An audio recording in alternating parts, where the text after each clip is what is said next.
Welcome, everyone. Thank you for joining us again today. We are down to the 5th session. We have so far covered the sense of looking at the digital space and our relationship to the digital space with the first 2 sessions. And then on, we looked at how do we construct and understand and negotiate value in our work in the arts, but also looking at the digital context as a way to approach those conceptual frameworks. So today onwards, actually our sessions are going to move to a little more operational areas. So we're going to be looking at creation, but not in the cerebral sense of motivations to create in that context, but mainly to look at what decisions do we take while creating for the online, or rather the digital space, because we know that not everything digital is online.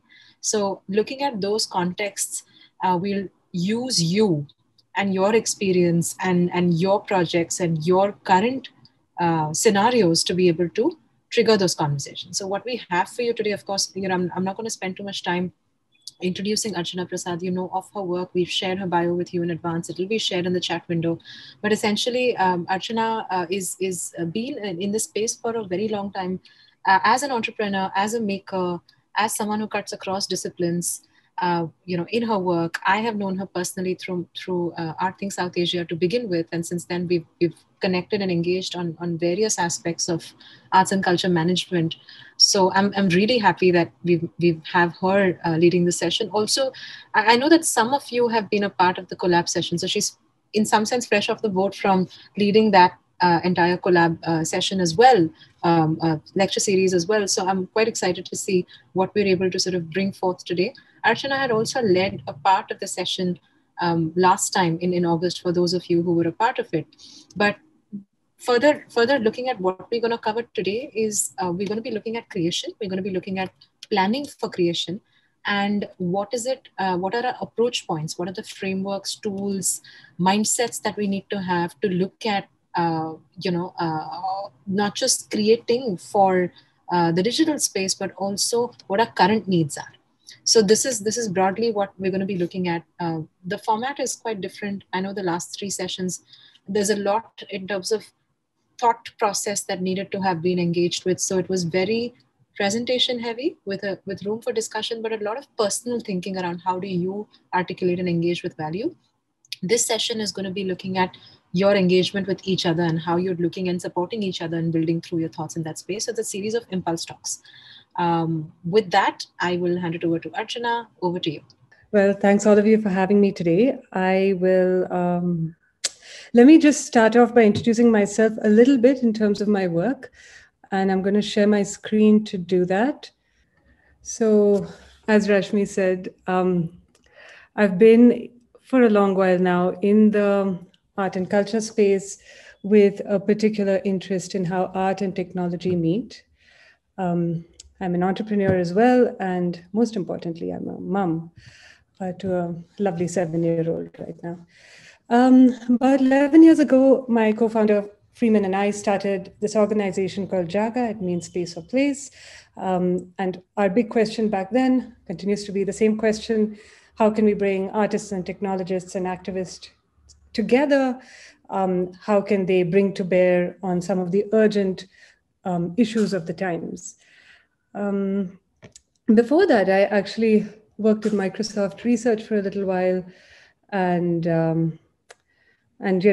before that, I was just kind of in the art and design kind of academic world for as long as I could pull it.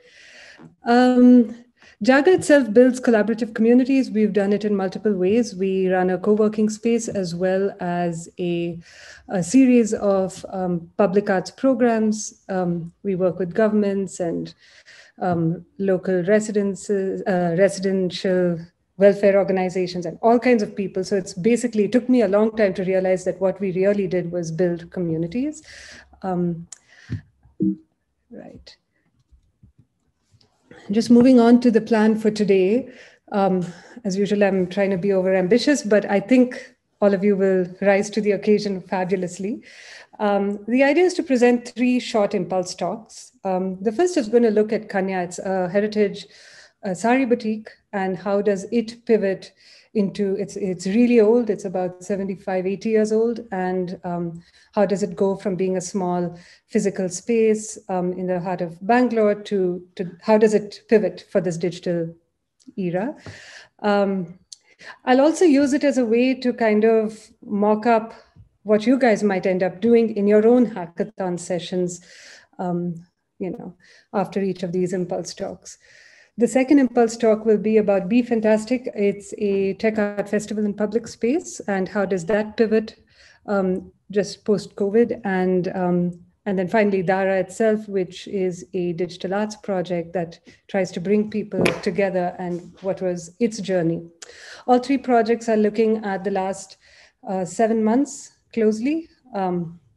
So there was this big moment, the pandemic, that instigated a series of, let's say, shifts in our journey. And that's the one I want to really bring to bear today. Hackathon, I noticed that Deepthi took a while to explain the process. I'll explain the reason for it. It's a fancy word, hackathon. I just threw it in there. But the main idea is that each of you individually will benefit from this kind of a hive mind approach. Each of you will get to lead in one of these 3 sessions that you'll find yourselves in today. As a lead, you'll present your vision, you'll talk about the problem you're currently chewing on, and you'll get your 2 fabulous peers to kind of give you this wide range of ideas and suggestions and advice.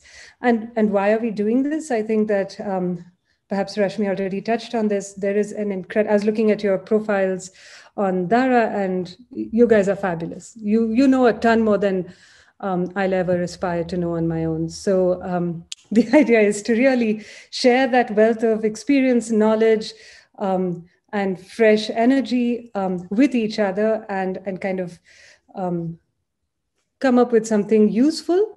The end of the session, end of each session, gives the lead one clear action point to take away from today's meeting. Yeah, so that's really the primary benefit of it, is that we kind of understand and actively engage in this collaborative process of helping and thinking. It's something I'm very gung-ho about.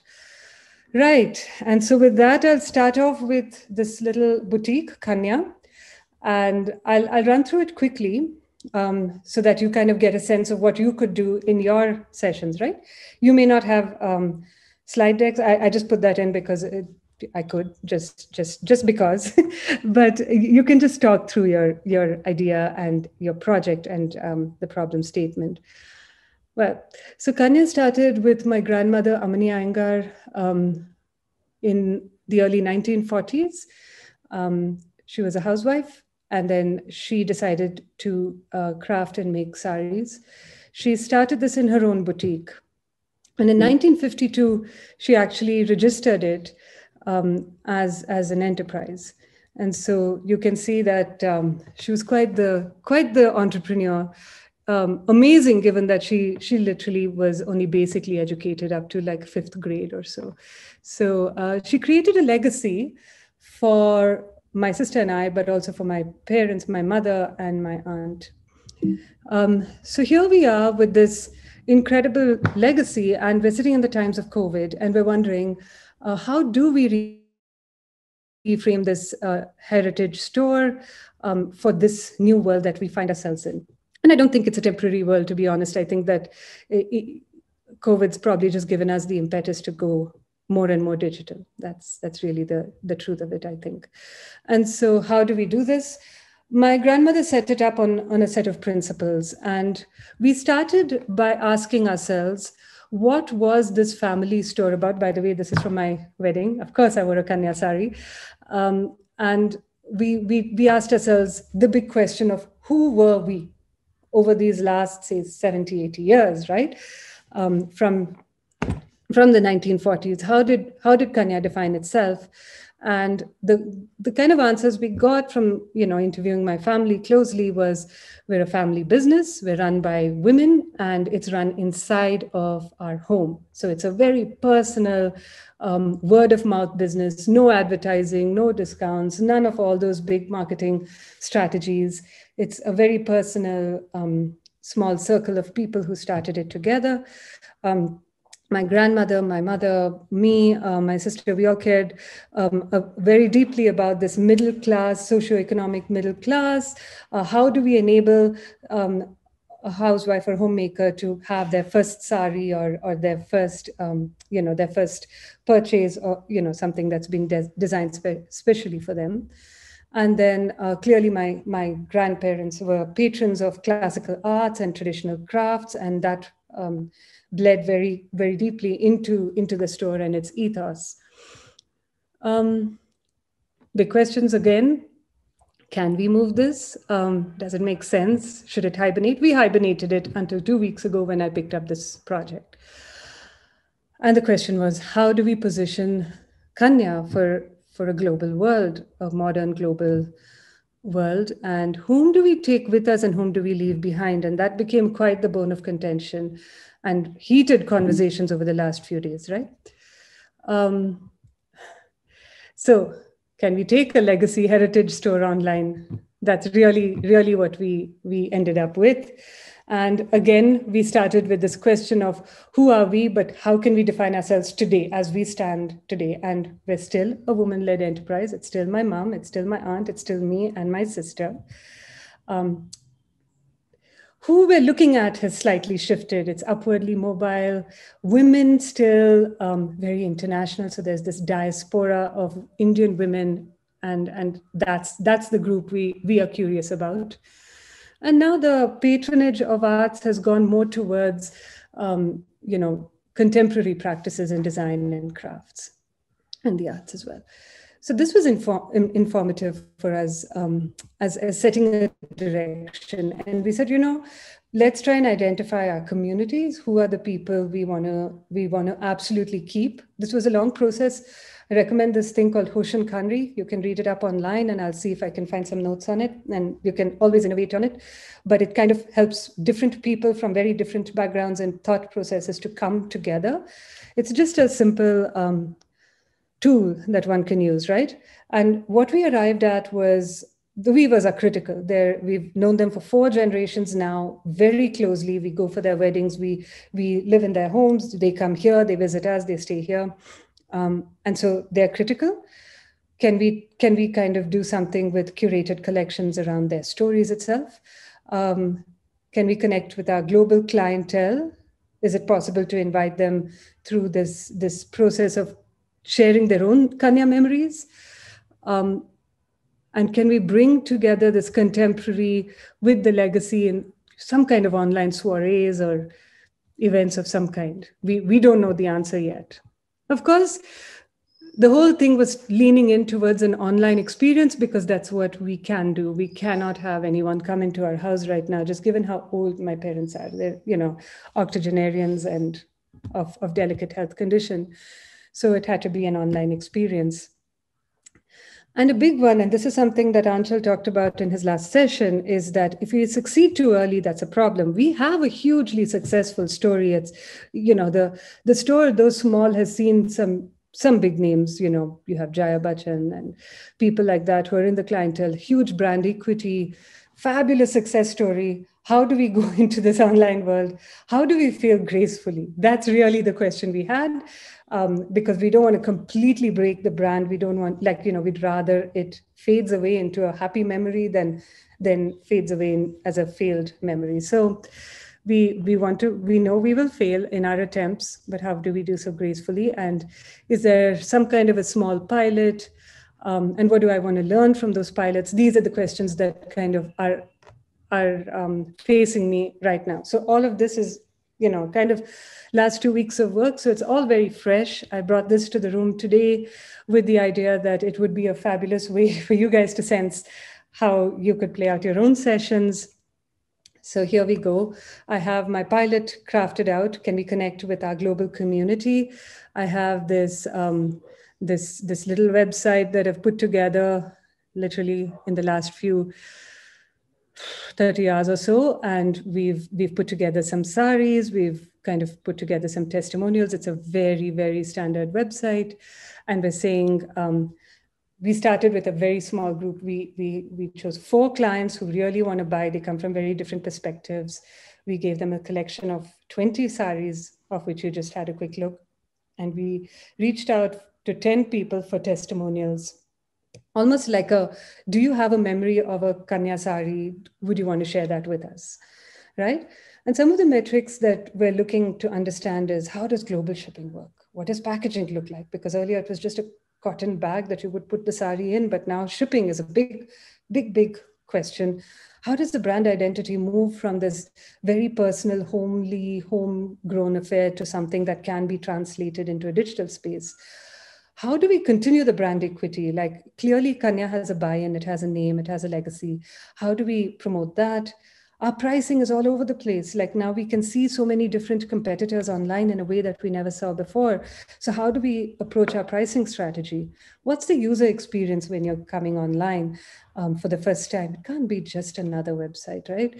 And what are the management systems that we need to know of and plan for so that we can actually design for it?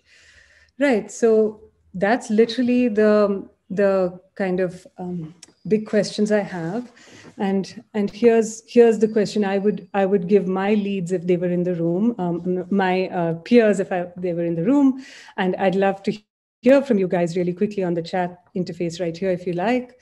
What tools and strategies should I use?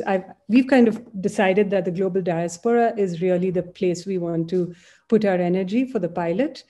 And how do we make that an emotional connect to these people who have left the country but still wear the Kanya sari occasionally? And what kind of metrics should I think of, right? So if you guys want, we could take just a minute to do it. I'm a little bit aware of time. I've gone way ahead of my 10-minute plan. So if you're ready, maybe you guys can go straight into your breakout rooms now and kind of present it the way I did or the way that you like most. Just your problem, your idea. Perhaps you want to lead with your idea. What is it that you are thinking about? Project, product, artwork, program even, and then take 5 minutes to really explain that to 2 people in the room, and then take the time to answer any questions they might have, and make your problem statement something that they can respond to. It can't be something that only your organization or you can, really know the answer to. So make it something that make that problem statement something that is worth their advice, let's say.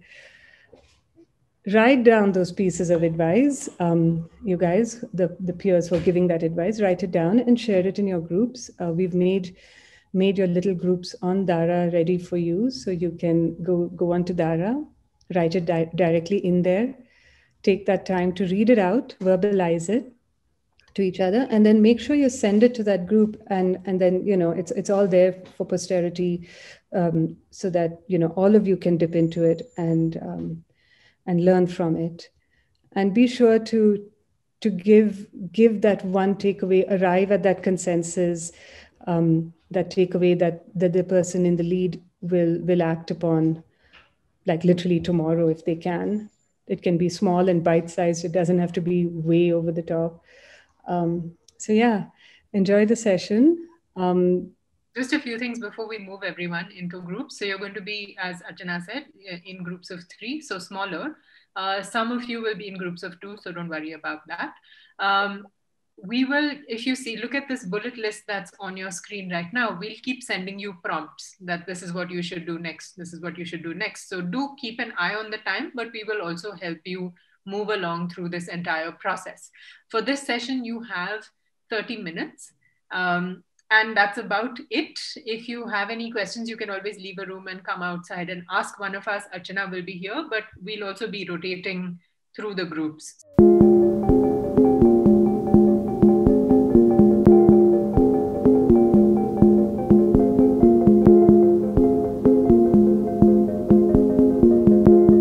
I hope you guys had a good time with your first round of hackathons.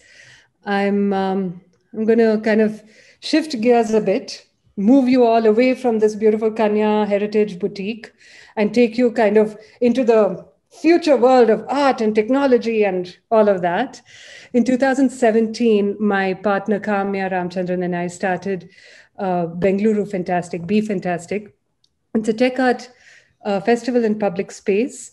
And the idea that we, as both of us cultural administrators and leaders, and honestly, all of you have this, right? We all share certain roles. And one of the roles we play is this kind of Uber curator of world-class people and projects. And for us at Be Fantastic, we looked at how can we grow the field of technology and arts. Now, this is 2017. Jaga had been doing this for the last, since 2009. It was still early days back then, right? Like in terms of art and tech and what does that look like? And so we wanted to grow the field at the time. The other thing we were looking at is how can we shed light, public awareness on UN SDGs? We care tremendously about a sustainable future. And so how can we use tech art to do that? And then how can we bring different people together,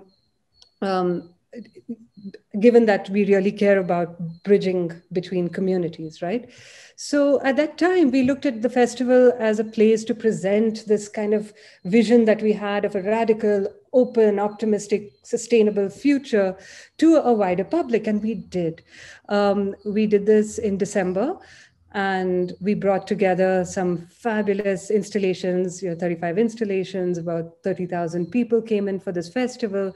And suddenly we have found ourselves a few months ago saying, how do we reframe this public arts festival, which was so rooted in physical space?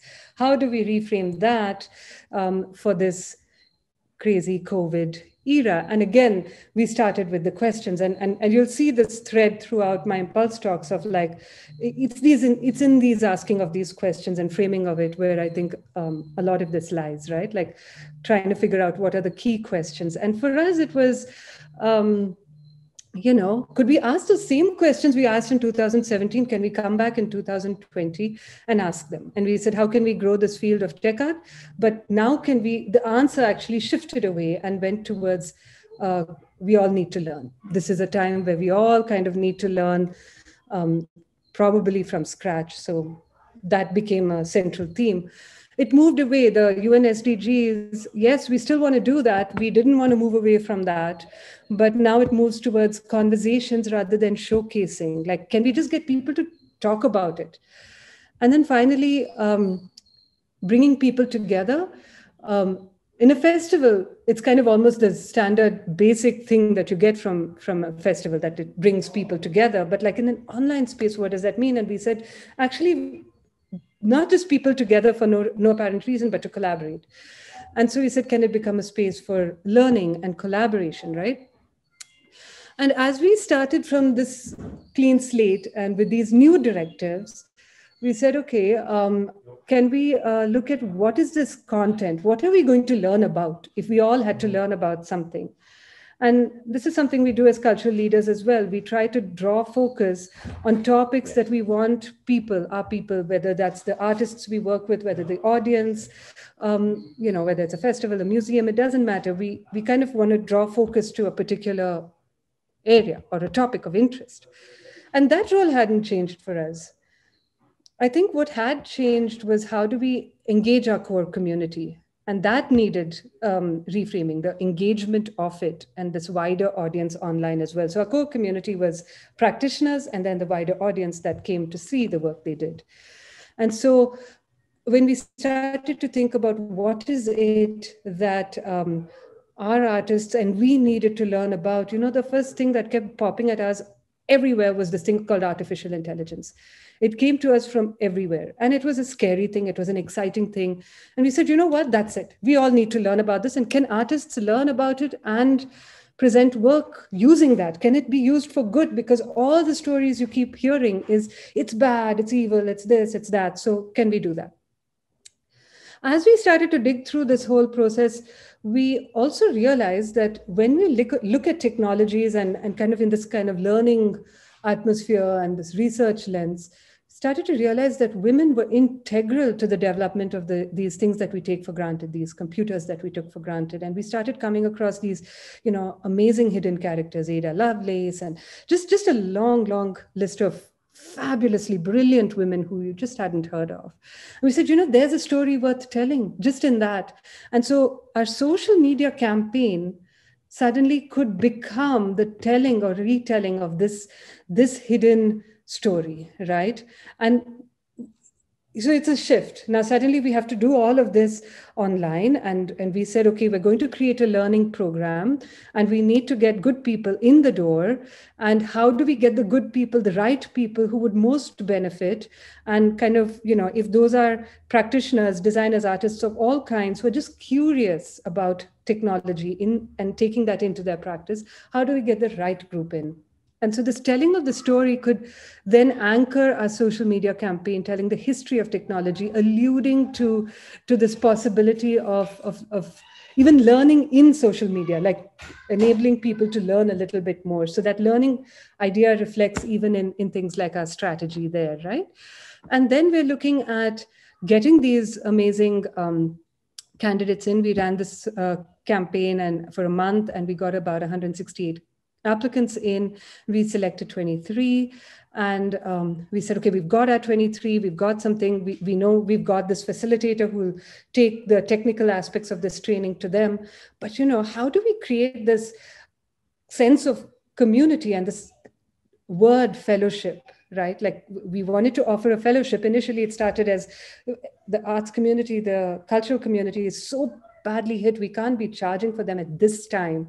So let's make it free to our participants. But it wasn't just that. It was also about this camaraderie, this actual like bonding was very key to our process. It was like we're bringing these international group from Germany and UK and South Asia together, and like how can we ensure that there's a sticky glue? And so we spent a lot of time innovating on exercises, and Kamya was great. She took a lead on that, on facilitating very different people from cultures, from discipline, from expertise, from experience, really a wide, diverse group, to facilitate them to come together, right? And they did. And they did that for 40 hours. It was a crash course, every day for 2 weeks. And they learned, so there was half the program. So we kind of had this triangle, this golden triangle. There was the community part, which, every exercise, every activity had to bring the people together.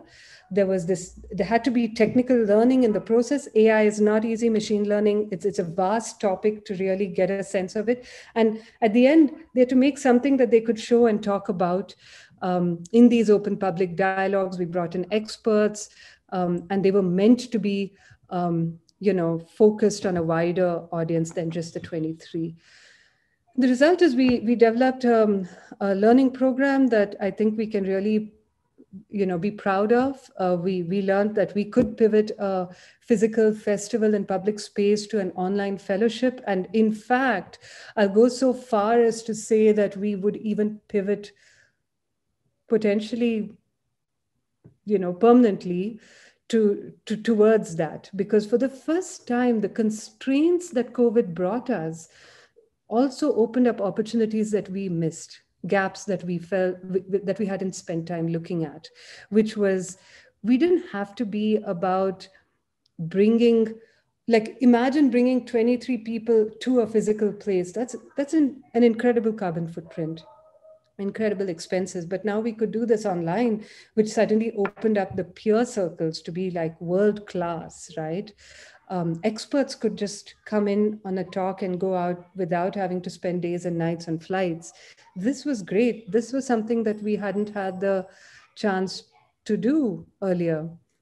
So now when you go off into your hackathon session, you're welcome to take a project. I'd encourage you actually to use the time to take your own project. One of you will take the lead, take your own project and use that. ask the questions. Here are some questions. You can choose to use that. Like, who is your muse? I'm picking up from what Anshul was saying, like define that. For us, the muse shifted from the public, this unknown public, to a group of fellows, practitioners. So our muse became the art makers in this case. How do these constraints play a big role in your pivot? Is there some opportunity that you're seeing there? For us, it was huge, and we will keep at it now. And who are your allies? This is something worth thinking about. They're natural allies. You might use the term competitors, but honestly, I think they're more likely to be partners or collaborators. So these are questions for you. I'm going to stop sharing my screen so that Deepthi can share hers. You have 20 minutes. So the first session, the first Impactathon, we gave 10 minutes extra, mostly because it was the first time. So you guys are getting used to the format. Now you're a little bit more comfortable with the format. So you have 20 minutes. The amazing CMDA team will send you these lovely prompts and reminders. Given to the process, be very generous. And be very, just use this principle of active listening. And yeah, I guess you guys will have something good to say at the end of it, hopefully.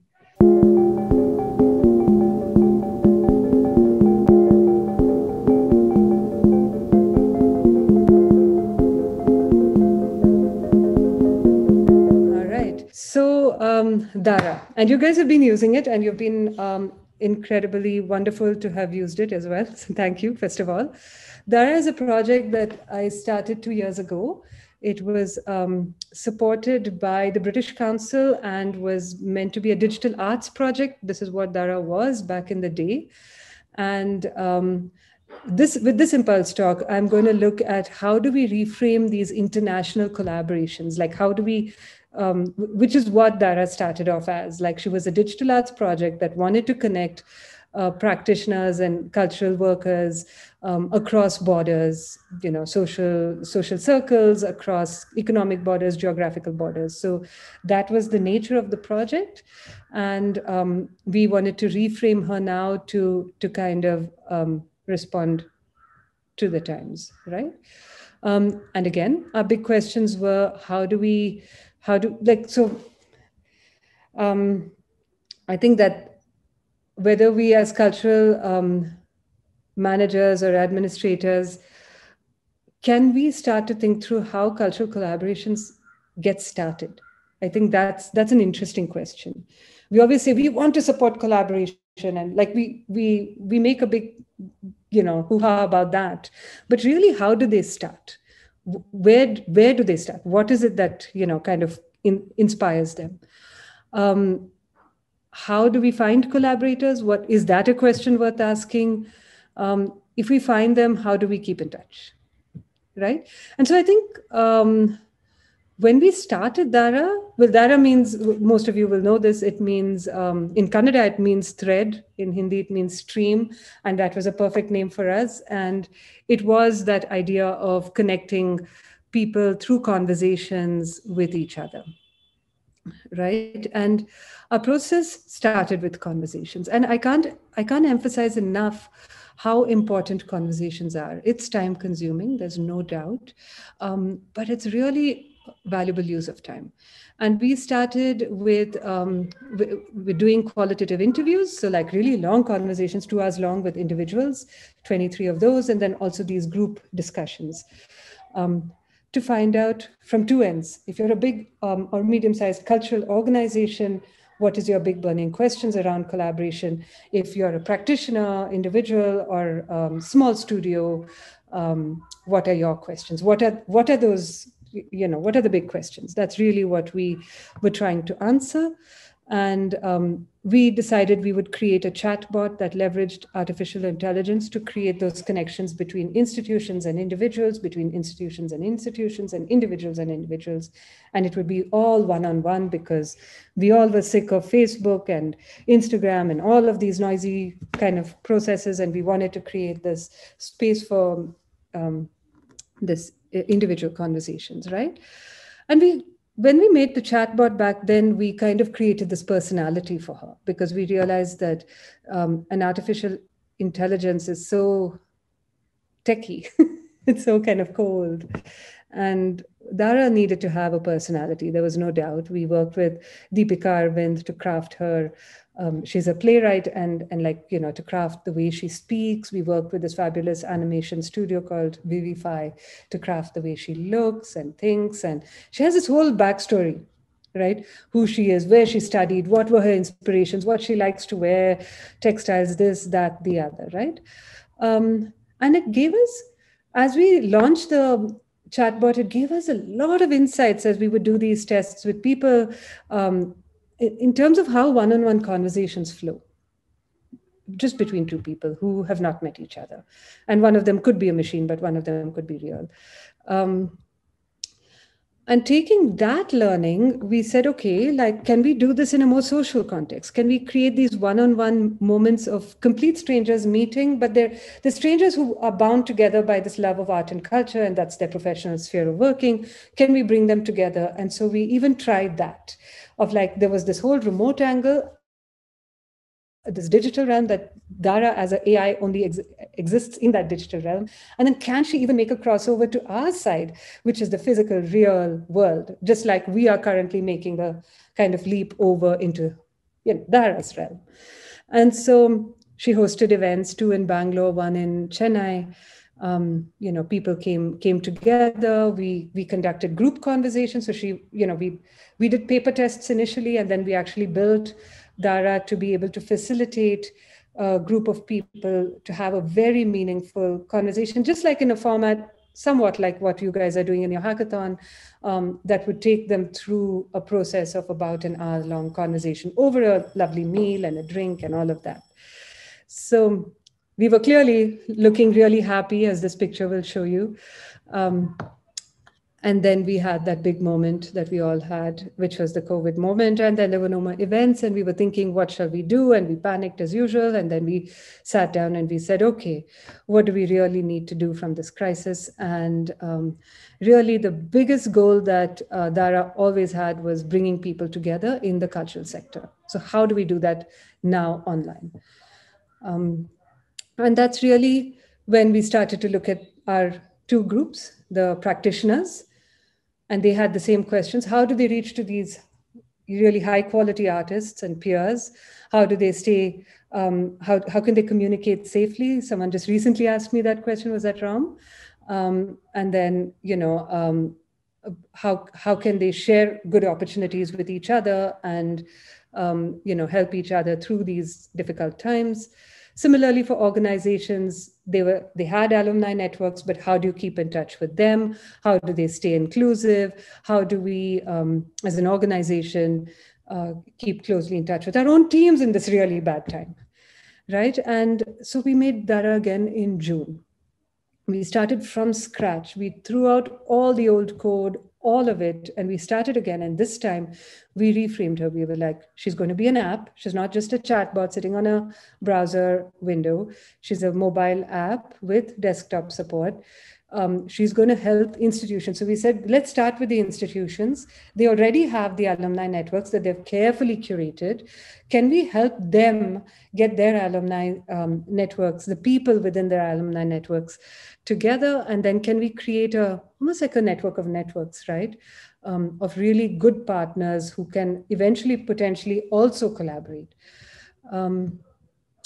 And so the next steps we looked at after having made that, so we made that in June, and that's pretty much what you guys have been hopefully using and you know, finding useful as well.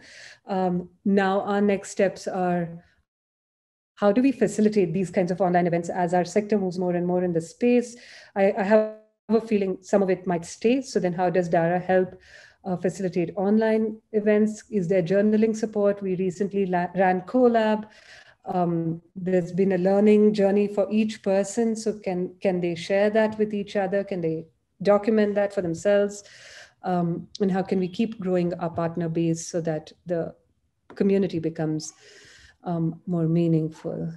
And I think the kind of activist in me is always like, we need to have culturally technology, and that's what Dara did, and that's what Be Fantastic does. And every project I look at, I'm like, if artists, if cultural sector, if cultural managers such as yourself take the lead and have technologies developed for what you need specifically, that would potentially change the way that the rest of the industries work.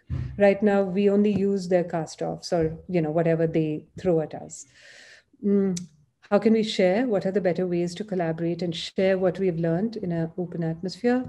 And how do we learn? And what are these, online models that we can leverage? What are these systems that have been proven to be successful in this kind of spirit of open learning, open sharing, open giving? And I think that's something that our cultural sector, parts of it is incredibly good at, and parts of it is incredibly bad at. We're very, we hold things too closely to our chest. Sometimes, and that can really hinder the way our work progresses. And I guess the big takeaway for us at that time, and even now, is the statement that the value of any connection or any friendship or anything grows with time. So how do we ensure that we're able to continue to iterate and follow these participatory processes constantly? How do we keep going with the flow? How do we build in response? So this journaling idea came from after running CoLab and having the CoLab fellows on Dara. And we realized that, man, we're doing this journaling on a blog outside. Wouldn't it be better if it were inside of Dara and people could share it more seamlessly, right? So it's iterative. It's driven by really how people are engaged with the work we do. And that's something that I would recommend that you all try to do within your own organizations. And I'm going to leave you with this one for your third hackathon session. You can choose to follow this or break away from this and go away. But these were the kind of questions that I framed for Dara. Is like, we constantly focus on, like, as organizations and as managers of projects, we tend to look at, how does my project talk to this broadcast group on Facebook or Instagram or whatever? But we're not thinking about the community, this lateral audience development. And I know that Rashmi is going to do a lot more about, audience development, but, how do we support our community to connect with each other? We could do that in our museums earlier. We could do that in our physical events. Are there ways that we can take that metaphor into a digital realm? And if they are, it might be quite pioneering, whatever you do, and that might be fabulous for the world even, right? So these are the questions. How do you build that stronger community through your work? Connecting with each other, is there a way to support that? Is there a way to bring people closer who are either your team or your recipients or your grantees or your alumni? And these are the kinds of provocation questions we can ask of the next project that we're talking about. Or if you have a problem statement you would rather focus on, go for that.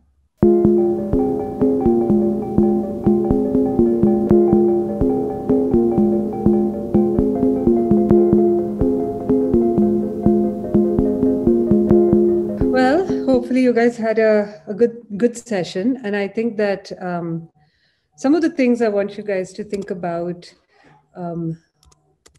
from the experiences that you've had, from the stories you've heard, is this thing of what did this format do for each of you? Did that help you think through something? Did your peers give you something to think about? It's one of these things about why be open, right? What is this idea of being open that we all talk about so much? What is this idea that we talk about learning, constantly learning? And these are things that are always thrown in the mix. It's like this thing of like, oh, we're always learning and we're always going to. The reality of it is the digital realm forces certain behaviors. And one of them is a good thing. It is that you must always learn. And there's no way to get comfortable with one mode of operation, one type of thinking. You have to constantly be on your feet and be agile and be kind of ready to to do exactly the opposite of what you've always done. And that's something that's worth getting good at. The thing I was hoping for you guys to get, and I want to hear from you as well about it, is there are formats. One of them was this kind of mini hackathon series that I put together for you today. And there are tons of formats, all kinds of formats. And it's really a question of thinking deeply in terms of who your group is and how you want them to engage with each other, how you want them to engage with your program or your project, and then facilitating that. But why do it? Why be open? Or why bother with supporting collaborative practice or any of that? And I think I guess I have to leave you with this thought of that there isn't a way for us to progress as a society or as a civilization or as humanity unless we learn fast, and we learn fast from each other's successes and failures. And we are running out of time. It is this thing about time, and while it has stretched infinitely onwards, I think there is a real cause of concern right now where we stand for us to band together, and that this kind of open innovation style, it's not new at all. It's been going on for centuries, in fact. It's just that some of these practices are more obvious and more taken in now in this digital realm. You can see it and you can actuate it. And so I'd encourage you to maybe at the end of my little lecture to share your thoughts on how you felt as a lead, as a peer, whether this format helped you or didn't. What could you take away from just formats like this, right? What was the high? What was the low for you? Were there any? And this notion that when we think of open collaborative innovation, there is so much for us to glean from other sectors. And that's something that I would encourage you guys to look at. There are sectors like our craft sector that goes back for centuries that have been in this format. And they learn and they adapt. It's living culture. And that's really what we're about, that we're a living culture, and that we're able to constantly adapt to the moment, to that time, and to the things that we need to respond to today for the tomorrows. Yeah, so does that make sense? Do you guys have any questions? What are you guys thinking? Hi. So for me, I think it's just an experience that I wanted to park. I think such opportunities are very democratic, and I really love what you said about how the downside of our sector is a lot of people like to hold back their learnings, and I think that undermines the intangible cultural heritage. It kills art if you are not sharing what you have with you. And I think what I learned from our little group is the ability that there is someone on the other side who will give you positive criticism to your thinking, and for you to be able to think about, I should have thought about this, and try and implement that in your learning. Those kind of sessions are needed, where you're not just thinking about yourself and you're collaborating just with the thought, and taking it forward. I think the only downside I had was time constraint, but I guess with such a tight program, you have to be completely on time. But if we had a little bit more time, who knows, maybe there would have been more suggestions on both sides. So I loved it, and I'm sure others did too. Thanks, Arnab. Actually, this thing of I learned it in a coaching program I did in the UK recently, 5 years ago. But this idea that we're not here to solve the other person's problem, right? We're just helping people think through their problem. And that's really it. We're not going to give them the answer. And I think, Varun, you mentioned this in your chat thing. I just briefly scanned it. But this idea that you're really just listening in and helping the person think along. And they are really the experts of their own projects or their programs. And whether these formats, whether it was kind of like what we did just now or others that you can do in entirely different ways, can that help people problem solve or arrive at things for themselves, but just with you supporting the process, right? Anyone else? Siddhant. Yeah, hi Archana. Firstly, thank you for such lovely hackathons. Like this was really helpful. I was scared with the hackathon as a word coming forward because you see all these business hackathons, and I was like, oh my god, this is gonna be one of them. But I mean, this is really, really helpful and enriching. And whosoever in the team decided the groups, very well decided. Thank you for that as well. I mean, it really helped me put together some points, which can really help me forward.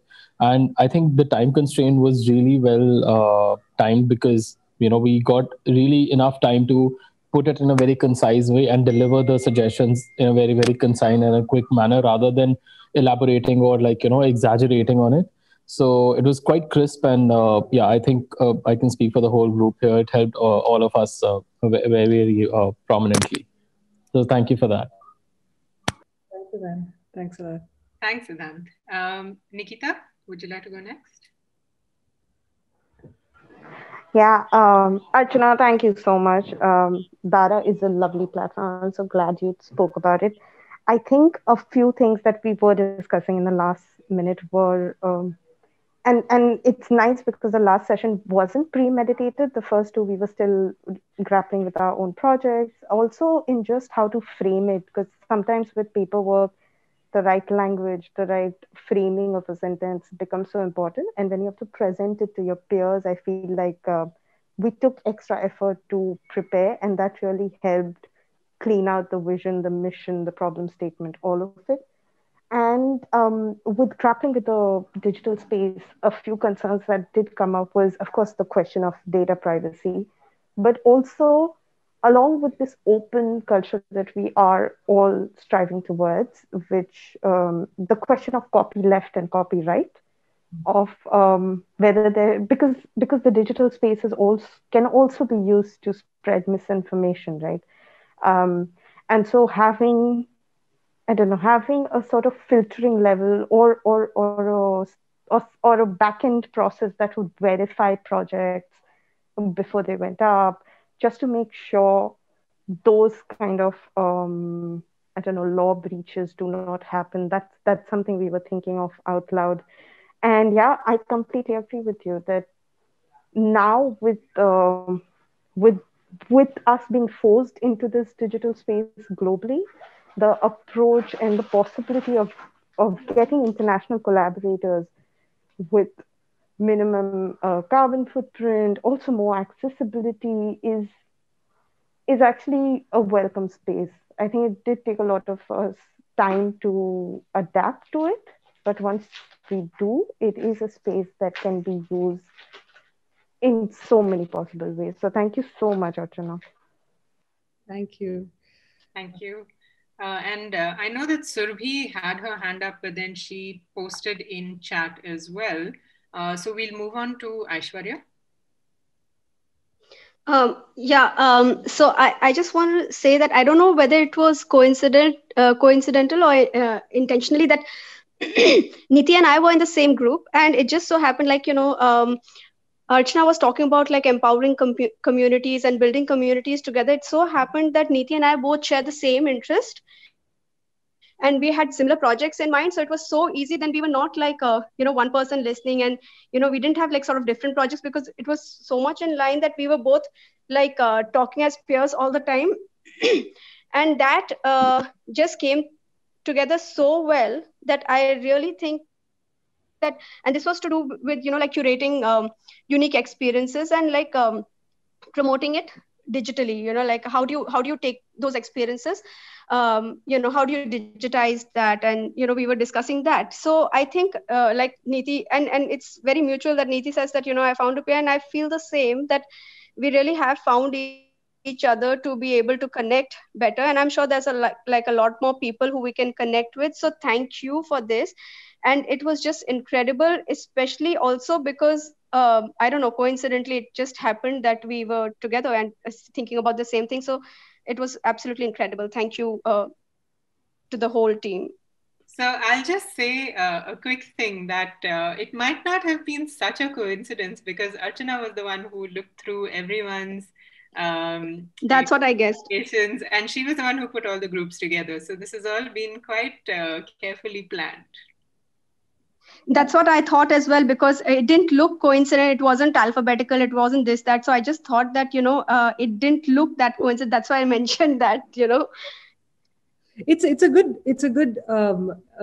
thing to underline, though, that to know who you're working with and for is critical to our world going forward, especially as we grapple with this anonymous online world. It isn't anonymous. It is actually people. There are a lot of bots and things, but there are real people, and we need to make or figure out how best we can connect with our people, like the people we most want to reach. So knowing your audience and knowing them intimately is part of the work, right? Absolutely. I think, so Archana, if you could take some time to also read through all of the chats, I think that would be useful. And while you do that, and if you want to respond to anything, Rashmi, I'm going to hand over to you for your input here. Yeah, I just wanted to say, Archana, thank you so much. I think it was absolutely fantastic to sort of work with this format here. Just a couple of thoughts before I do some final roundups. Varun, at some point of time, you spoke about empathy, and I think that's one of the key things that is especially this process with the three people approach is that there's always a listener and a note taker in some sense, right? Because you're forced to respond and not to speak. And this is actually a tool that we use often when we're facilitating sessions, is how do you create empathy in the room. So I'm happy to, if you want to use this device again of getting into groups and using this space to brainstorm, I'm happy to share a couple of separate links on how do you look at notions of active listening when in these spaces. And you can practice in different formats. It's not just for this room, but it would for life in some way. So that was the one thing that came to me. And a lot of the, you've been sharing a lot on the group about how it's been helpful and it's great peer sharing. I would encourage you to look at it very selfishly now from your perspective, how it's helped your project. Thank you for all the compliments. We are always open to getting any kind of compliments and stuff. But the purpose of asking you to put it in the chat window is for you to reflect how you're thinking about your project. And the reason for doing that is because you're the key stakeholder for your project. And what we are trying to do is create a space where you're thinking through these ideas. So do respond to that.